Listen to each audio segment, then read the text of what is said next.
Hi everyone, this is Mr. Neil Reiteter, also known as the Wax Whisperer. Thank you for joining me in my latest video. This is of a very interesting case of a patient who attended unknowingly with both ears blocked with a lodged hearing aid dome. As the video is being shown, I'm going to just discuss with you the case history, the background. So I actually started with the patient's right ear when the patient attended, but for the purposes of this actual video, I'm showing you their left ear first.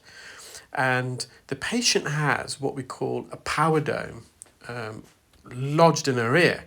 So initially, the patient had what we call a sound tube hearing aid. So a sound tube hearing aid consists of behind the ear hearing aid. So the main body of the hearing aid is positioned behind your ear. And attached to that is a thin hollow tube which travels down the front part of your ear and then goes into your ear canal.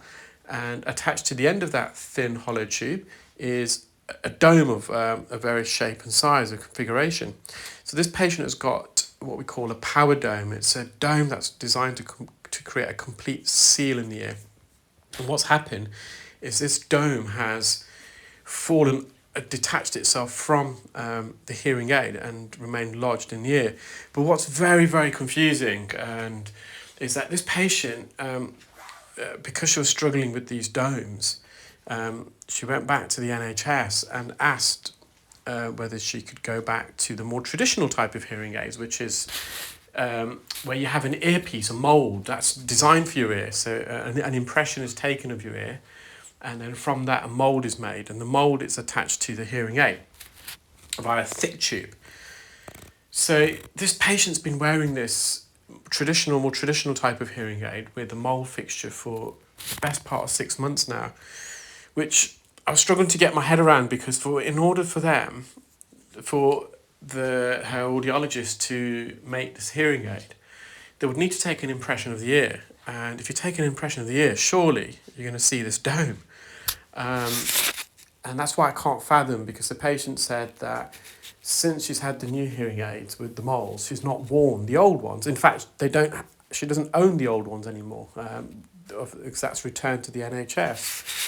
So I was just a bit confused as to how this has gone unnoticed. So obviously you've got to take, I'm not for one moment saying the patient's not giving the full story, but as an audiologist, I just can't understand, and maybe the patients are completely right, the audiologist has just ignored this. So this patient attended with severe excruciating earache on both sides. This is the better ear, the left side. The right ear was even worse. And you can understand why. She's got this dome, and this dome is, you'll see the end still image, but it's a dome that's almost designed to create a vacuum. So it's to create an acoustic seal all the way around. And this dome is actually a bit smaller than it should be for the patient's ear, and that's possibly a reason why it's got traps. As the patient was trying to remove the dome and the hearing aid from her ear, this dome just got lodged because it's really tightly fitting. And on top of that, the patient's been wearing her current NHS. She came in today wearing her normal hearing aids in her ear, with the ear molds, and obviously they're going to go in the ear. So this is extremely large, and she was in extreme, excruciating pain. She couldn't hear a thing. And fortunately, the patient's daughter was in attendance as well to help with the communication. And the daughter was actually watching this, and she was just shocked that the dome was in there. And the problem is the patient's already in pain, and then trying to remove this dome. Every time I touch this dome, it's just because it's so painful for the patient. And unfortunately, audiologists in the UK, we're not licensed, we're not trained to prescribe any local anaesthesia. So, for example, lidocaine. As an audiologist, we're not allowed to apply this in the ear. And as an audiologist, we're also not, we don't give topical local anaesthesia, or obviously perform general anaesthetic procedures. I managed to get that out in the end, and I used to use a combination of instruments. Eventually, I used a standard St. Bart's ear hook, but for a period of the procedure, I tried using forceps, but I couldn't get the forceps in and underneath the dome because it was touching the canal wall, and the patient found that uncomfortable. I also used a Cawthorne hook, which is that metal instrument, trying to get into the centre of that dome to pull it out. Now, I've removed the dome, but you can see the patient's got an ear infection. They've got otitis externa. So there's a lot of debris here. Now, what we discovered was, although the patient still got a hearing loss and they still need to wear hearing aids, because they've been so hard of hearing for such a long time with those domes in the ears. Remember, those domes are like, it's like a large piece of cotton wool in your ear that's completely sealing your ear. It's causing a hearing loss because sound couldn't get through the dome. And suddenly, because I removed that dome, her ears became very sensitive to sound. So you will see on a few occasions the patient, especially on the right side, the first ear, the patient was jumping a bit because the noise from the suction, she was just taken aback by it because she wasn't used to hearing anything, even with the hearing aids. And suddenly she's hearing all this suction noise. And so we just have to have a steady hand here. And fortunately, the patient's, as I said, daughter was in attendance and she was supporting the patient, keeping her calm and trying to keep her still as possible. Now, we've written to the GP, they're going to need some antibiotic ointment, hopefully a spray. What I'm trying to do now is just mop up as much as I can. I'm not going to get every little speck of this out. It's just to clear as much as we can as safely as possible without causing any distress to the patient, who was already under a huge amount of distress. So we're just on the eardrum here. I'm just trying to suction some of this discharge off the drum. You can see there. Now the ear is very damp, it's very sweaty, it's very humid because of this dome. It's created those conditions within the ear. I can see the hammer bone there. There is a bit of a retraction of the eardrum. And I just want to hover over. I'm just a bit wary whilst I'm suctioning this because the patient wasn't steady, and understandably so. I was just worried about any sudden head movements, and any sudden head movements would mean that this suction probe would touch the canal wall and potentially graze and cut it and bruise it, and we don't want that. So whilst I was performing this as half preparing to withdraw the instruments, I was just getting ready for any sudden movements to come out the ear. So already the patient could hear significantly better, so I think I'm just going to mop up even a bit more, and I'm happy with this, especially considering where we were.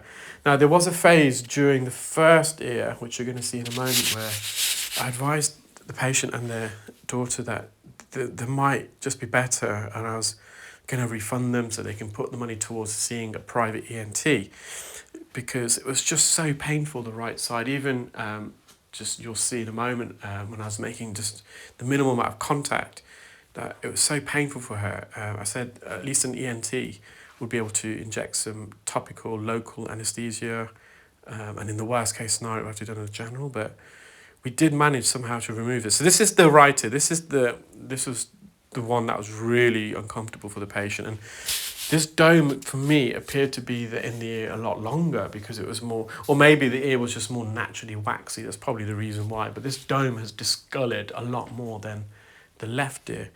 And again, this dome is oversized. That is the problem. This is why it got trapped in the ear. This dome is too large for the ear. The thing with these domes for hearing aids, for some people they fit brilliantly, but they're not custom made. So there's some patients whereby these domes, they come in 3 different sizes typically, small, medium, large, but none of the sizes are just quite right for some people, and that's because everyone's ears are different. They've got a unique anatomy. So the patient's now got custom molds, which is obviously exactly what she needs. But this was so lodged that and it's been there for such a long time. You'll see in a minute, this silicone is it's beginning to degrade within the ear. In a moment, I'm going to use a hook trying to lift this off the canal wall, and the silicone here was just breaking up into little pieces. So what I'm looking at there is the centre of the hole, and this is the part where I actually invited the patient's daughter to come over so she can actually see, because just so I could show them what was going on. So what I'm trying to do here with the sucker is just trying to clear some of this wax that's kind of embedded itself onto this dome, just so I can visualize the dome a bit better. And I'm actually looking for something that I can use forceps to grab onto. But with this type of dome, there's nothing I can actually use the forceps to grab onto other than the flap that's against the canal wall. And you can see here at the bottom, this flap, and I'm just teasing this. I just want to see if it comes away easy, but it's not. It's attached itself to the canal wall. So I think I'm going to use a hook in a moment, and I'm going to try and get underneath and lift it. but you can see it's breaking away into little pieces. And the patient was obviously finding that really uncomfortable. I think in a moment I'm going to use the Cawthorn hook. So it's not often that I need to use the Cawthorn hook. It will be in a minute. So again, I'm trying to get the St. Bart's ear hook into the middle here. And I've managed to get it in, but as I'm pulling away, it's so uncomfortable for the patient. And I had to just come out the ear. And I think it was at that stage where I mentioned to the patient and the daughter that they might just benefit from possibly seeing an ENT locally. Because on the NHS, the waiting list at the moment, it's 12 to 18 months. So they would need to, obviously, if they wanted this to remove, to go privately. And it can be expensive, obviously, when you see ENT. Just got so many overheads. And if they're going to inject some local anaesthetic, that's going to cost a lot more. So I was more than happy to, obviously, refund the patient so they can put that money towards seeing an ENT. So I'm just using the forceps here. I'm trying to get underneath. Now, I was able to do it on this side. And I've just grabbed onto it and I've just pulled it out. So this is the moment. So remember, I did this here first when I went to which actually attended, and you'll see in a minute the patient will jump because of the noise, because it's just so shocking for them. And I just reduced straight away. So we just calmed the patient down, and she was obviously just getting used to hearing again. And the daughter was great, really helped. So I'm just trying to get this blob out. This is really impacted. Now again, I'm not going to get every little speck out. I just want, again, the patient's very twitchy. I just want to get as much debris out as I can as possible. Now, what's great now, I've cleared the passage there. There's a gap towards the eardrum. You can see the eardrum in the distance there. Already the hearing's much, much improved. I'm just using the fine end suction probe now so I can, it's a bit quieter for the patient. So again, we can see the eardrum there. It is a bit inflamed. You can see it's a bit bulged, it's a bit bruised. But at least we can, the eardrum can see daylight now, which is, previously it wasn't able to. I'm just trying to peel as much where this is just dead skin now.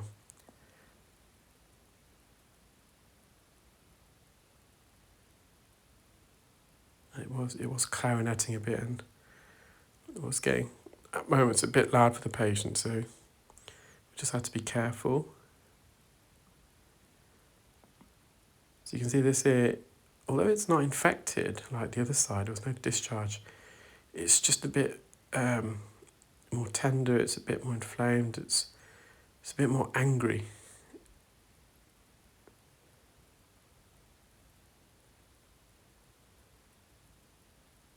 So just being, so you can see how cautious I'm being there. So it's just a bit more, this is near the entrance, so you can put a bit more pressure here.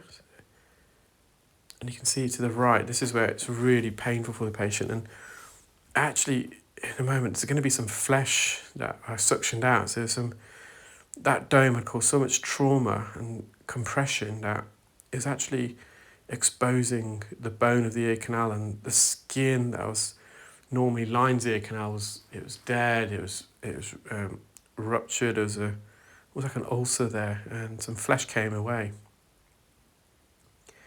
See in a moment, just here. So part of this is fresh dead. This is just dead skin that had just been traumatized, and actually ended up suctioning it out, I think, or a bit of it did come out. So I decided to end it at that stage. I was happy I could see the eardrum. I didn't want to cause the patient any more discomfort. There's the domes. One on the left is for the left side, and one to the right is for the right ear. So I'm just going to correct myself. The one on the left is for the right ear, and the dome on the right, the cleaner one out of the two, is for the patient's left ear. Well, I hope you enjoyed that video, guys, and do stay tuned. I've got loads more videos to upload in the next coming days and weeks. And I hope you're all keeping well, and be nice and be kind to each other. Thank you, bye.